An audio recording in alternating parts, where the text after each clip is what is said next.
Masechet Baba Batra, Daf Chaf Vav. The Mishnah teaches, Lo yita adam ilan samuch listeh chavero, ela im ken irchik menu arba amot. Echad gefanim ve'echad kol ilan. One may not plant a tree right next to his neighbor's field. He has to distance it at least 4 amot. And it makes no difference whether that guy is planting grapevines or he's planting any other kind of tree. The reason for this is that grapevines and trees, one needs to plow around them in order to keep them healthy. Now, if he's going to plow around them and it's closer than 4 amot, then there's a problem because he will likely move his plow into the neighbor's field and destroy some of the grains on his field.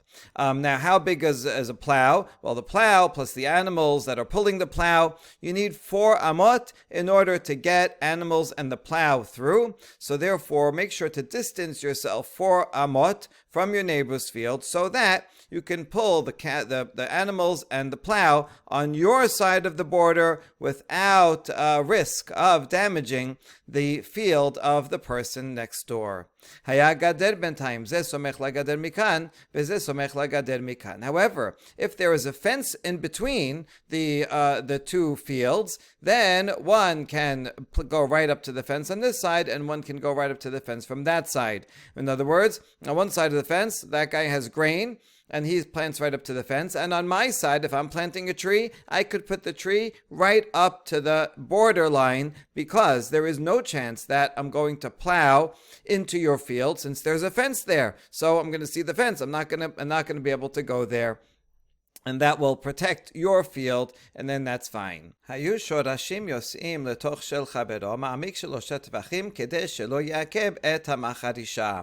far we saw the law about what happens above ground, but there's also roots that are growing into your field below ground.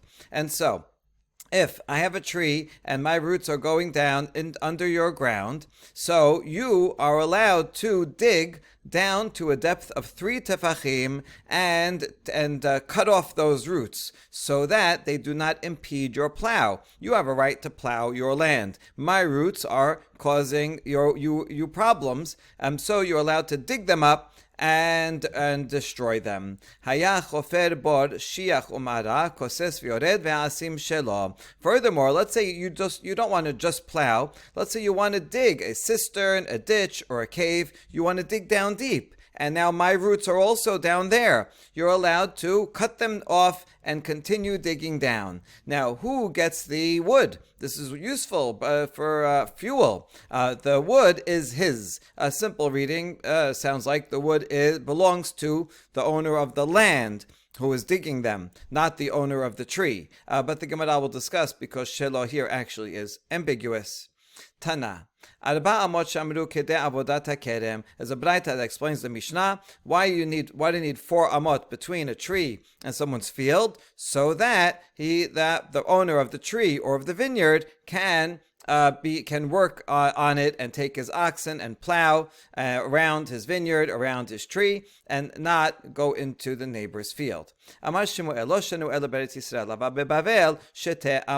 teaches that the 4 amot is only required in Eretz Yisrael. In Bavel, you only need 2 amot. The farming practices in Bavel were different. Could be that their plows were narrower, or that the field was softer and you didn't need animals to pull them. You could just do it by hand. In any case, they only required 2 amot. Tanya namehachi lo yita adam ilan samuch listecha bero elim ken echik menu shete amot v'anan tenan 4 amot ela lav ki Shmuel shema minah. There's a Braita that supports Shmuel because the Braita teaches one may not plant something right next to his neighbor's field. Rather, he has to keep it away from the field 2 amot. Wait a second, but our Mishnah says 4 amot. Oh, we can reconcile it as Shemuel does, that Braita was talking about Bavel, and this Mishnah was talking about Eretz Yisrael. Incidentally, we can prove from here that there were Baraitot that originated from Bavel, which is very interesting, because usually we associate all Tana'itic sources, the Mishnah and Midrashei Halacha and so on, to Eretz Yisrael. But you see that this one, according to this Gemara, is from Bavel. Vika derame la mirman. Now some give the exact same content that we had here, but they flip around the order and they present it as first as a contradiction. Tenan lo yita adam ilan samuch listechavero olim ken echik menu 400 v'atanya shete amot amar shemuel lakasha kan bebavel kan be'etz Yisrael. Our Mishnah says that one cannot plant something right next to his neighbor's field. He has to move it away 4 amot, but there's a Braita that says 2 amot. So what do we do with this contradiction? Shemuel explains that the 2 amot is talking about Bavel, and our Mishnah 4 amot is talking about in Eretz Yisrael. And now we have a couple of interesting stories. Rava bar Rav Hanan havu lehanhu dikle amesra de pardisa de Rav Yosef. So Rava bar Rav Natan had palm trees right next to near the border of Rav Yosef's vineyard. Havu atu sipore yatbi bedikla v'nachti bepardesa mifsidele. And the problem was not with the plows or with the roots or anything like that, but rather there were birds, and they would come sit on the palm trees, and it was nice there. And then, while they were there, they saw the vineyard, and they came and damaged the vineyard. Amar le zil kos. And so Rav Yosef told Rava, go and cut down your palm trees. You are causing me damage. Amar le v'ha archiki li. Rava counters, I already distanced my trees away from your vineyard the proper amount. The Mishnah says 4 amot, and my trees are more than 4 amot away from your vineyard, so I don't have to cut them down. Amar le hanemi le ilanot aval likfanim ba'inan tefeh. However, Rav Yosef says when the Mishnah says 4 amot, that's only to distance from trees, but to distance from vines, you need even more. In other words, he's interpreting the Mishnah that when it says if someone plants a tree or a vineyard away from a field or trees, then it's 4 amot. But if he's planting a tree or vineyard next to someone else's vineyard, then it has to be even more, because a vineyard is very delicate and the birds will come and ruin it, so you have to go away. V'hanan tenan echad gefanim v'echad kol ilan. Rava responds, hold on, but doesn't our Mishnah say it doesn't matter whether it's grapevines or a tree? He is interpreting the Mishnah means that if you plant something on your side, you have to keep it 4 amot, and it doesn't matter what's on the other side, whether that's trees or a vineyard on the side of the neighbor, meaning not the tree and vineyard of the one planting, but of the neighbor. And therefore, since he's reading the Mishnah like that, he says, it doesn't matter what you have on your side, Rav Yosef, whether it's a tree or a vineyard, I only have to put my trees 4 amot away, which I did.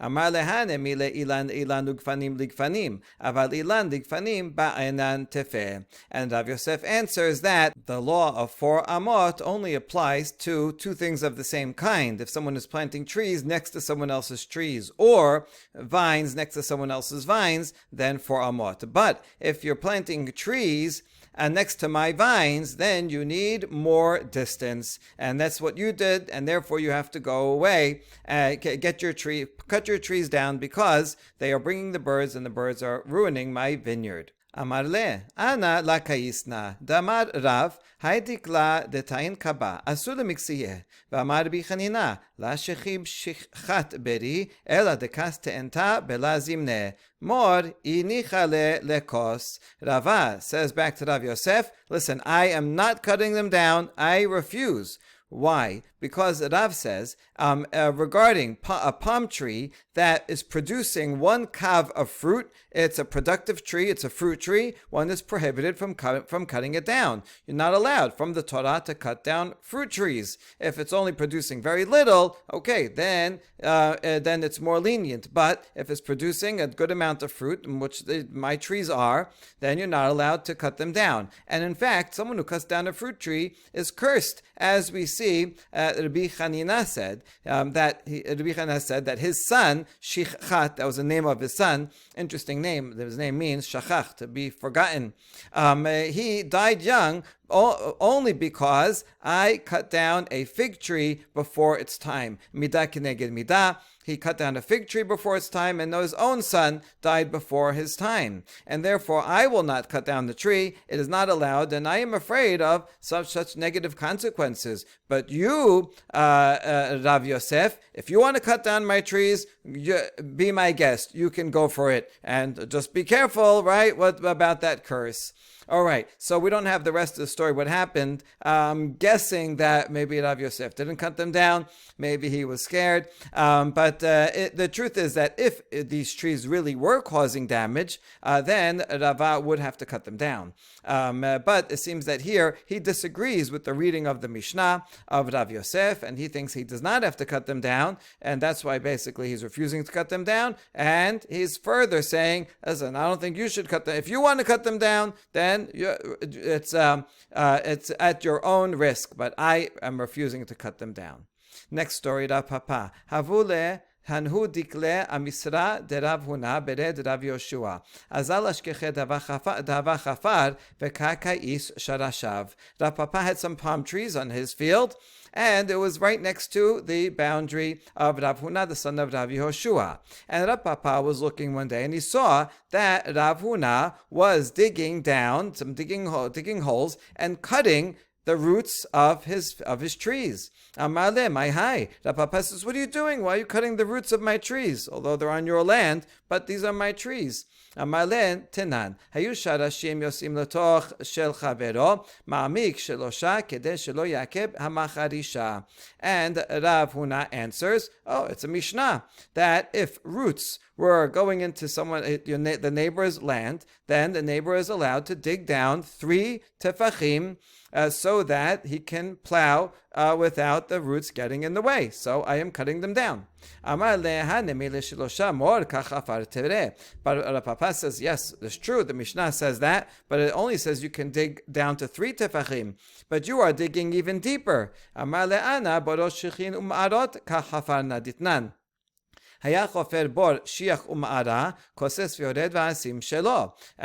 Rav Huna says, I am digging cisterns and ditches and caves. And the Mishnah says that if you're digging such big holes, then you're allowed to cut your neighbor's roots as far as you want, and you just keep going down and cutting them, and the trees belong to him too. Amar Rav Papa amri le kulihi v'la le. Rav Papa says, I tried to convince Rav Huna all day long with different proofs that he's not allowed to cut down my roots, but I was not able to convince him. Until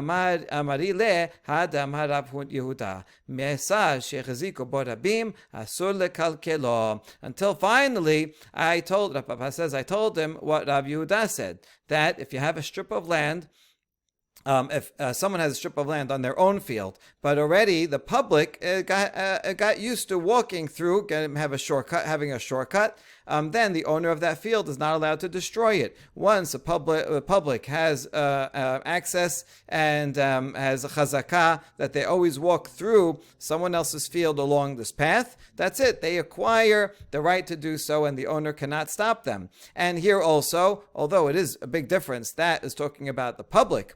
Here, it's just a private person, but he's applying the law here as well, and saying that since my roots have been going under your land for quite some time, so I acquired the right for my roots to be there, and you are not allowed to cut it down. And when Rav Huna heard that, he said, okay, fine, I guess you're right. And he let it go.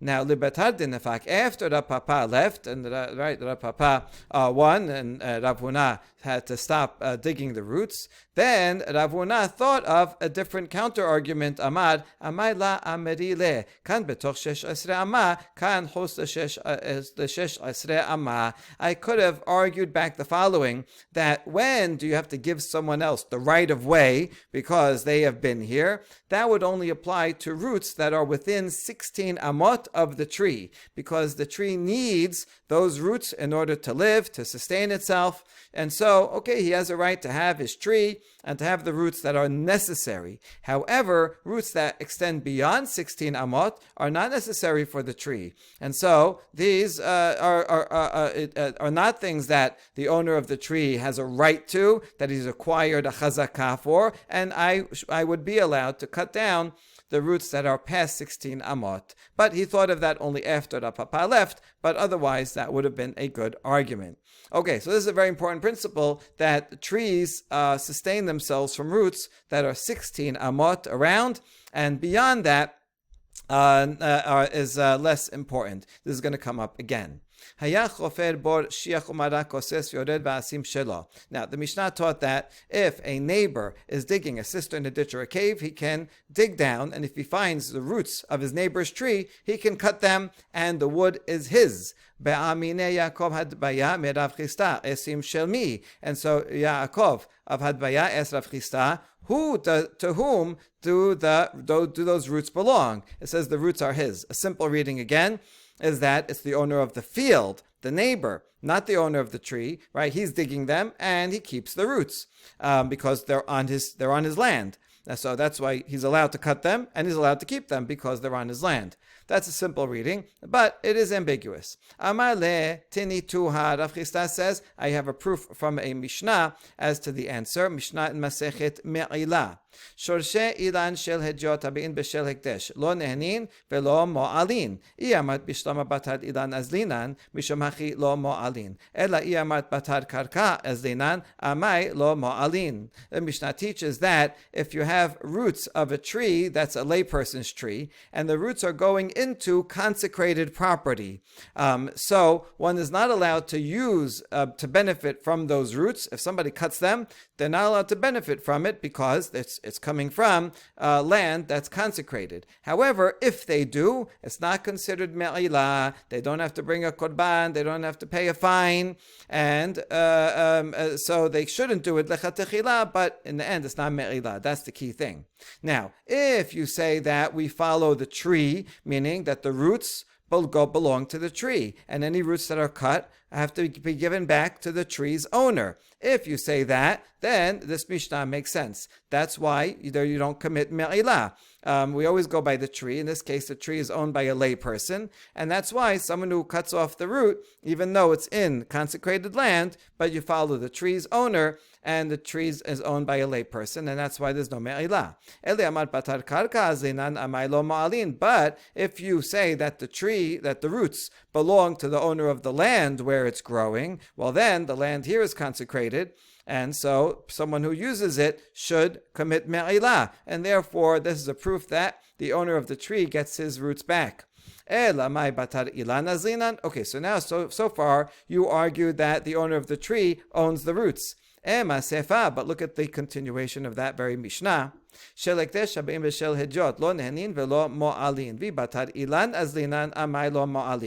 say you have the reverse case of a tree that is a consecrated tree, and the roots are going under a lay person's land. So those roots also, one is not allowed to benefit from them once they're cut, but if he does, then there's no me'ilah. Now, if you follow the tree, as you just argued, then why shouldn't there be me'ilah? This is a consecrated tree. So you see that you can argue exactly the opposite from the Sefa. Now we respond to this. Midi irya. Wait a second. These cases are not comparable. This entire Mishnah is not relevant to our discussion. Because this Mishnah is talking about a growth of the tree that happened after the tree was consecrated. In other words, the tree grew a certain amount.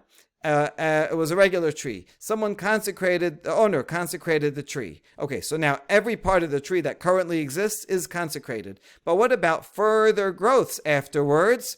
Oh, we are following the opinion that there is no me'ilah for if you benefit from the tree itself, the original part of it that was there at the time of consecration, then there is me'ilah. But anything new that grew after the time of consecration, one does not get me'ilah. And therefore, it really doesn't matter whether in our case you give the roots back to the owner of the tree, or the owner of the land keeps it. In either way, that would not apply to this case, because here the roots grew afterwards. So even if you say we follow the owner of the tree, and the tree is consecrated, it doesn't matter that these are roots that grew afterwards. And that's why the person who takes them and benefits from them will not violate me'ilah, because they grew afterwards. If we follow this reading, then we reject the challenge against Rav Chisda.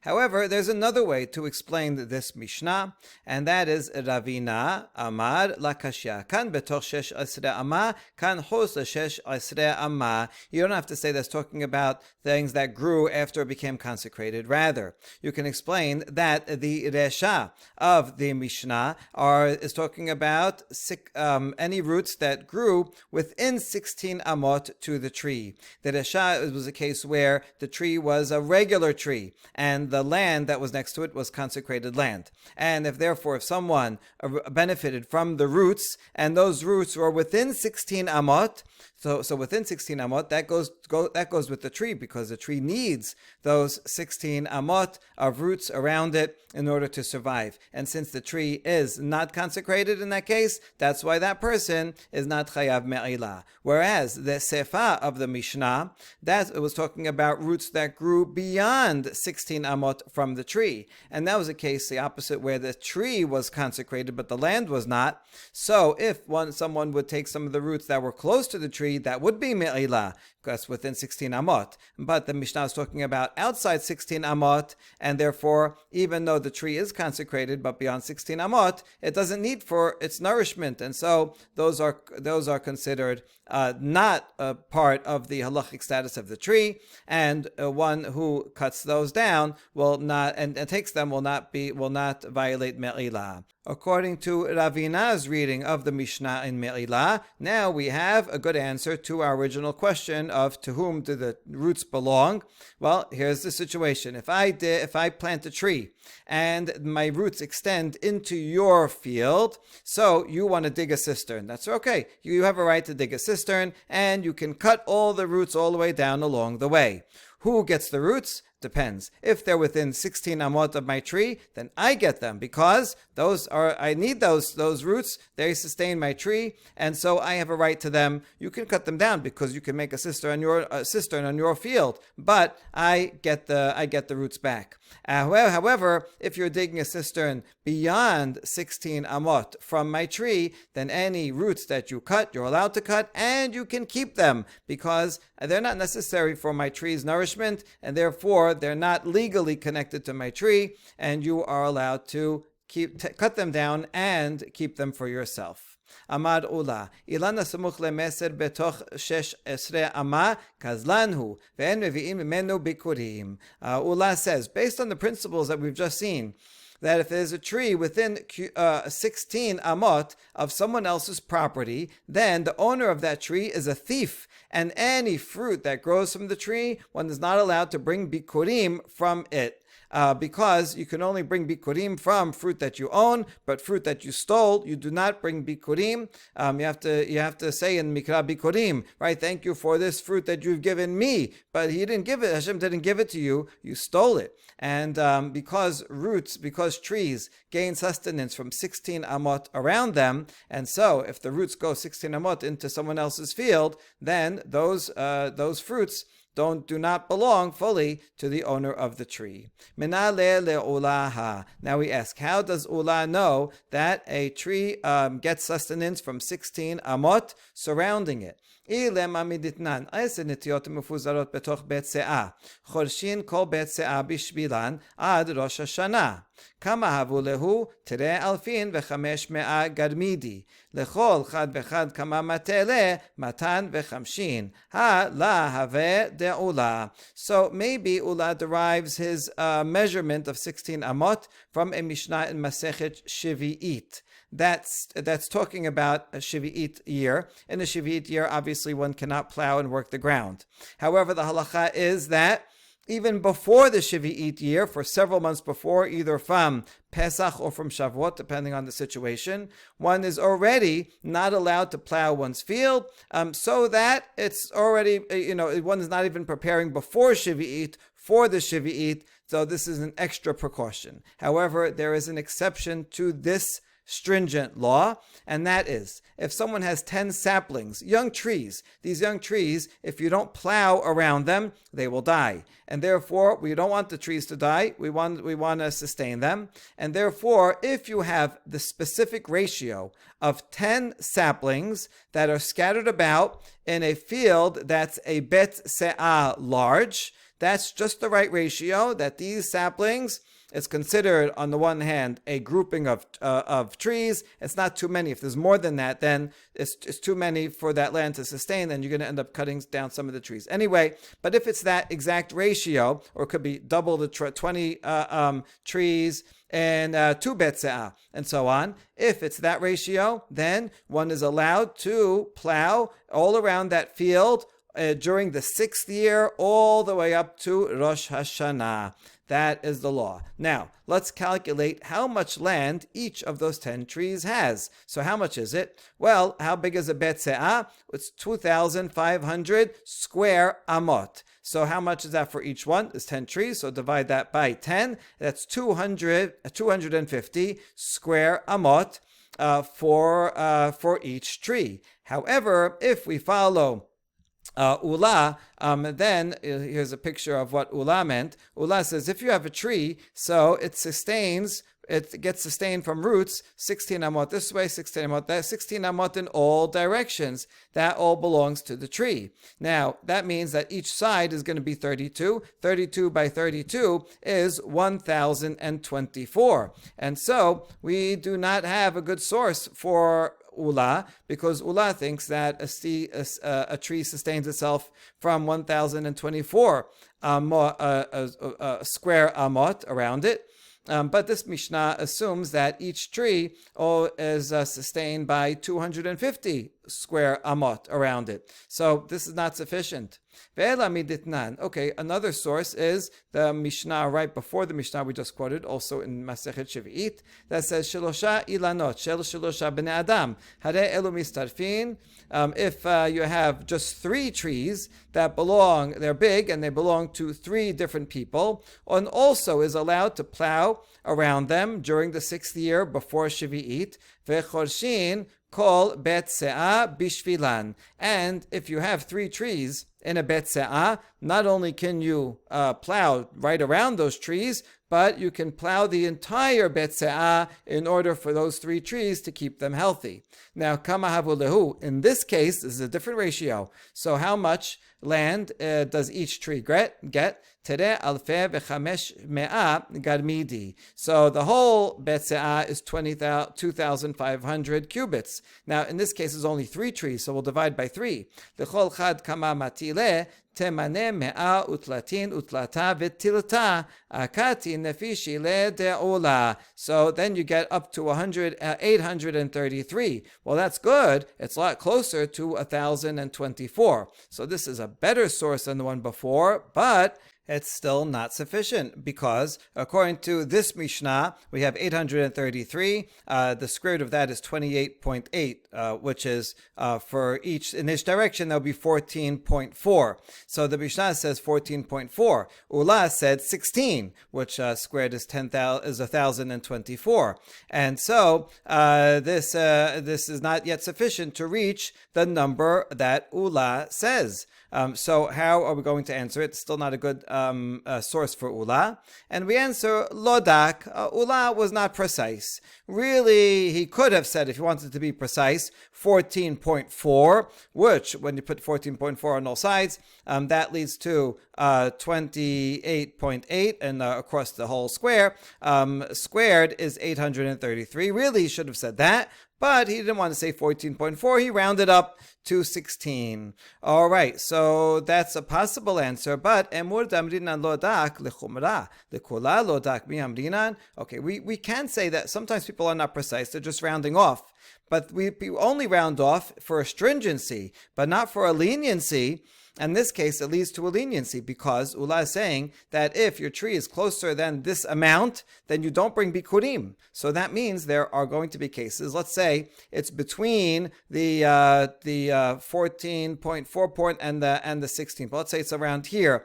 The tree is close to his neighbor's field, and it gets to around here. Now, really, according to the Mishnah's calculation, this is outside the boundary, right? The tree will only need sustenance until this point, and the neighbor's field is beyond that, and so he would have to bring bikurim. But because Ula is rounding up, and he said all the way till here, till 16 amot, well then this is going to be within that bound. This is going to be within the boundary, and therefore, meaning the tree is sustaining itself from beyond the boundary of the neighbor, and therefore this will be called stealing, and that would make him exempt. So really, he should be precise, because he would have to bring bikurim, and by not being precise, he's extending the amount that it's supposedly getting nourishment from, such that in between cases, the Ula will tell someone that you don't have to bring bikurim when he actually does have to bring bikurim. And we have an answer. Mi sevarat beribua ka'amrinan be'igula ka'amrinan. Oh, did you think we were talking about a square? We're talking about a circle, which makes a lot more sense. That if you have a tree in the middle and its roots are going around, the roots don't make a square, but rather they make a circle all around. They grow equally all around, and the tree needs sustenance equally in all directions. And so when Ula said that 16 amot is the amount that a tree requires nourishment, that was meant 16 as a circle. Okay, so let's do the calculation here. How much bigger is the area of a square compared to the area of a circle that's inside that square? It's 1/4 bigger. Let's go over the math. If we have a circle inside a square, so the side of the square is equal to the diameter of the circle. So what's the ratio between the area of the square and the area of the circle? Well, an area of a circle is pi r squared. If we take pi, we round it off to be 3, so that's 3 r squared.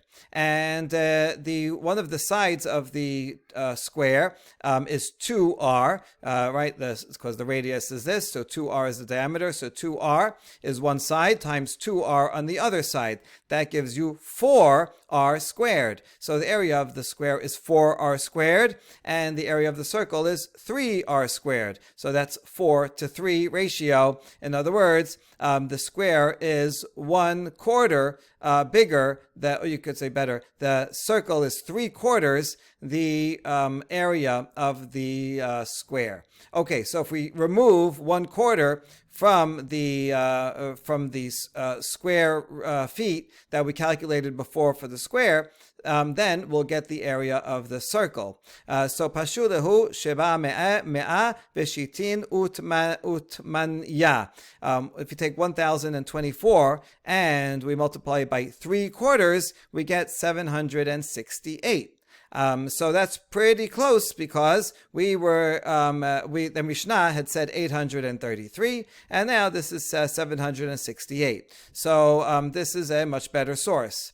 Now, but it's not exact. Akati pashle palga de amta. We're still missing half of an amma. How so? Let's do the calculation that we just did again. Ula said that a tree sustains itself in 16 amot in all directions, and it goes in a circle. We'll follow the geometry that the Talmud brings. First we make a square, and then we'll times it, multiply by 3/4. So we have 16 all around a tree. To make a square, that would be a square with sides 32. We take 32 squared is 10,024, and we take 3/4 of that in order to make it a circle, and that's how we get 768. However, if Ula would have said 16.5 instead of 16, if you add a half of an amma, then you get much closer to 833. How so? Let's take 16.5 and make a square all around it. So that would be a square with the side of 33. If we take 33 squared and multiply that by 3/4, you get 816.75.